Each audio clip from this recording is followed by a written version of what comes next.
Valentine day का माहौल, देश के दुश्मनों को प्यार भरा संदेश देने की तैयारी। शंभू इंटरनेशनल बॉर्डर पर घुसपैठियों के खिलाफ सख्त नाकाबंदी, जहां देखो barricade he barricade. Make in India का जीता जागता प्रतीक। उनके ट्रैक्टर में कील और उनके पिछवाड़े में डंडा घुसाने की पूरी तैयारी। बहुत मारनी है, लठ नहीं मारने, समझ गए? और अगर लातों के भूत तब भी न माने तो लेटेस्ट कटिंग एज टेक्नोलॉजी का प्रदर्शन। वो टेक्नोलॉजी जो रिपब्लिक डे पर भी ना दिखी।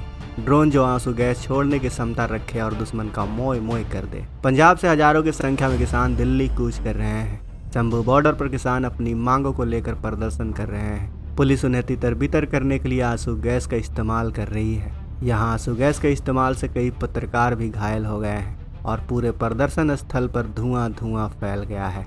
आइए आज की इस वीडियो में हम आपको बताते हैं कि आखिर आंसू गैस क्या होता है और इससे किसान भाई कैसे बच सकते हैं, और अगर आप भी अपने हक के लिए प्रोटेस्ट करते हैं तो आप इससे कैसे बच सकते हैं। दोस्तों, आंसू गैस का इस्तेमाल प्रदर्शनकारियों को नुकसान पहुंचाने के लिए तो नहीं, बल्कि भीड़ को तितर बितर करने के लिए किया जाता है।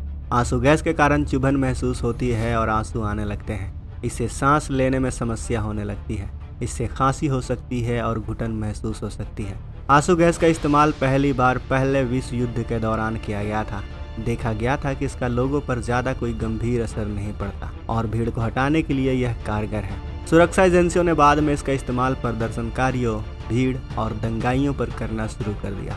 अमेरिका में सेंटर फॉर डिजीज कंट्रोल यानी CDC द्वारा आंसू गैस को राइट कंट्रोल एजेंट भी कहा जाता है। CDC के मुताबिक आंसू गैस एक केमिकल कंपाउंड होते हैं जिसकी चपेट में आने से आंखों में जलन होती है और सांस की समस्या होने लग जाती है। CDC के मुताबिक आंसू गैस बनाने के लिए क्लोरोएस्टोफेनोन और क्लोरोबेंजीडिलेन मोनोनाइट्राइल का इस्तेमाल किया जाता है।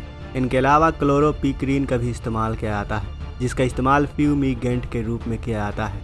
अगर आप किसी आंदोलन का हिस्सा हैं या आपको उस आंदोलन को अपनी नौकरी के हिस्से के रूप में कवर करना है, तो ये बातें आपको ध्यान रखनी चाहिए कि अगर आप आंदोलन का हिस्सा हैं तो आपको अपने चेहरे को ढककर रखना चाहिए। खास तौर पर अपनी नाक को ढककर रखें ताकि आंसू गैस छोड़े जाने पर आपको उस धुएं में सांस लेने की समस्या ना हो। इसके लिए किसी कपड़े, चादर या दुपट्टे का इस्तेमाल कर सकते हैं। अपनी आंखों को हर कीमत पर सुरक्षित रखें। स्विमिंग वाले चश्मे का भी इस्तेमाल किया जा सकता है।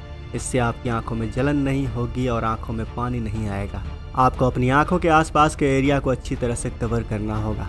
ब्लैक चश्मा भी लगा सकते हैं, लेकिन इससे पूर्ण सुरक्षा नहीं मिलेगी। CDC का कहना है कि अगर आपकी आंखों में जलन हो या फिर दिखाई देने में समस्या होने लगे तो अपनी आंखों को 10 से 15 मिनट तक साफ पानी से धोएं, जिससे आंखों को ठंडक मिलेगी और आपको राहत। लेकिन अब सवाल ये भी है कि बार बार किसान आखिर क्यों प्रोटेस्ट कर रहे हैं? क्यों किसान भाई जहरीली आंसू गैस और लाठियां खाने दिल्ली चले आते हैं? दिल्ली चलो के तहत हजारों की संख्या में किसान राजधानी की ओर बढ़ रहे हैं। हालांकि दिल्ली पुलिस उन्हें पंजाब हरियाणा बॉर्डर पर रोकने की कोशिश कर रही है, लेकिन अन्नदाता पीछे हटने को तैयार नहीं है। अब सवाल है कि किसान बार बार आंदोलन क्यों कर रहे हैं? दरअसल किसानों की 13 मांगे हैं। उनका सरकार पर आरोप है कि उनकी मांगे आज तक पूरी नहीं की गई हैं। आखिर क्या है उनकी मांगे, एक नज़र उस पर भी डाल लेते हैं। पहला है न्यूनतम समर्थन मूल्य यानी MSP पर गारंटी कानून बनाया जाए। दूसरा, स्वामीनाथन आयोग की सिफारिशें मानी जाए। तीसरा, किसानों और खेत में काम करने वाले मजदूरों का कर्ज माफ हो। चौथा, 60 साल से ज़्यादा उम्र के किसानों को 10,000 रुपये महीने की पेंशन दी जाए। 5वां, अक्टूबर 2021 में लखीमपुर खीरी हत्याकांड के पीड़ितों को न्याय मिले। छठा, भूमि अधिग्रहण अधिनियम 2013 एक बार फिर से लागू किया जाए। 7वां, दिल्ली में विरोध प्रदर्शन के दौरान मरने वालों किसानों के लिए मुआवजा और उनके परिवार के एक सदस्य को सरकारी नौकरी दी जाए। 8वां, भारत को विश्व व्यापार संगठन यानी WTO से बाहर निकाला जाए। सभी मुक्त व्यापार समझौतों पर रोक लगाई जाए। 9वां, संविधान की 5वीं अनुसूची को लागू किया जाए, जिससे आदिवासियों की जमीन का संरक्षण हो सके।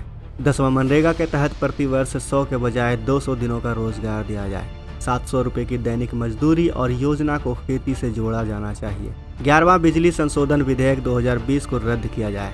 12वां, नकदी बीज, कीटनाशक और खाद बनाने वाली कंपनियों को लेकर कड़े कानून बनाए जाए। 13वां, मिर्च और हल्दी जैसे मसालों के लिए राष्ट्रीय आयोग का गठन हो। दोस्तों, देखा जाए तो इनमें से अधिकतर मांगे गरीब किसान से जुड़ी हुई हैं। अगर किसान की सभी मांगे ना सही, लेकिन कुछ मांगों पर तो सरकार को गौर करना ही चाहिए। वैसे दोस्तों, आपको क्या लगता है, क्या किसान भाई की मांगे पूरी करनी चाहिए? क्या सरकार को किसान भाइयों से बातचीत करनी चाहिए? क्या किसान भाई की ये मांगे जायज़ हैं? अपनी राय हमें कमेंट बॉक्स में ज़रूर बताएं। आप अगर किसान भाई के साथ हैं तो वीडियो को लाइक करना ना भूलें। मिलते हैं अगले वीडियो में। जय हिंद, जय जवान, जय किसान।